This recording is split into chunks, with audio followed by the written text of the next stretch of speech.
SliderDomination.com presents Get Ahead with Strikes and Get Them Out with Balls. There's no magic secret to pitching. It's basic. Keep the ball down, get ahead in the count, and be able to change speeds.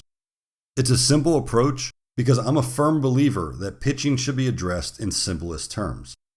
Getting ahead of the hitter will put you in the driver's seat as it makes the odds in your favor over the hitter. First pitch strike will always be the best pitch in baseball. When you can get ahead on hitters, it makes pitching much easier.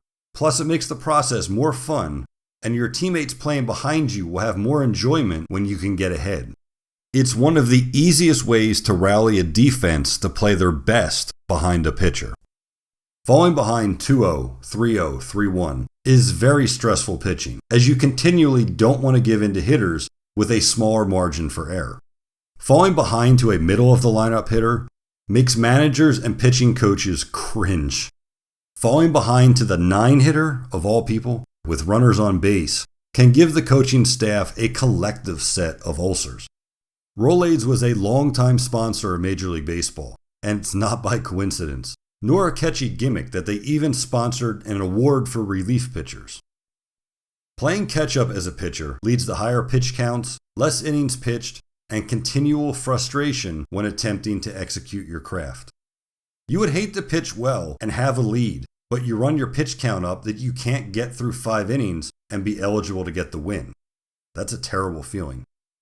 When you can get ahead of a middle-of-the-lineup hitter, you give yourself and your team a chance to get out of a tough spot. Don't assume that the hitter will get himself out on a 2-0 pitch. Remember the sadness of hope? Well, if you haven't listened to it already, after this recording's finished, go back and check out that one, The Sadness of Hope. It will take your mental game to new levels of strength. Now, when you can think to yourself, visualize, and then physically execute getting ahead 0-1, 0-2, 0-1, 0-2, 0-1, 0-2 on every hitter, it gives you so much more firepower to work with. Because hitters are extremely vulnerable, especially with 2 strikes. Now go back as far as Little League, and what are hitters always taught to do with 2 strikes? They got to protect on anything close and don't go down looking. So this means that hitters will take a sub-aggressive swing on anything close to the zone, pitches that may or may not be a called strike. So when hitters are expanding the zone in order to not get called out on strike 3, you have them more prone to chase pitches.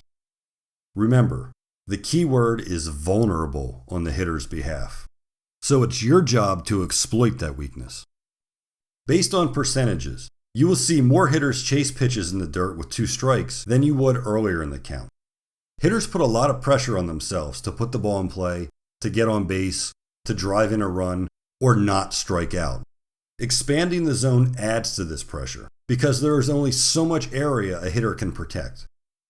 When you face an undisciplined hitter, it almost makes it too easy once you get to 2 strikes. When you're ahead in the count and you get to 2 strikes, you have to make the hitter try to hit your pitch. When you can show an opposing lineup that come 2 strikes, they will never see anything over the middle of the plate. This significantly alters their approach. It changes their thinking from possibly being a run-scoring machine to knowing that they have to scratch and claw just to push a run across. Again, vulnerability is the key to understanding their weakness. So let the hitter know that you are always in control of this battle. Executing this mindset wears on hitters. As for a slider, the best ones start out as a strike and end up a ball. This deception makes hitters think that they're getting a fastball they can hit, only to have their hopes destroyed a split second later as they walk back to the dugout in shame and embarrassment. It's just the way the game goes, and they know that. So when the count is in your favor and it makes for the hitter to expand the zone, your dominant slider is letting the hitter know that he has to hit your pitch. If he can. Keep dominating, my friend.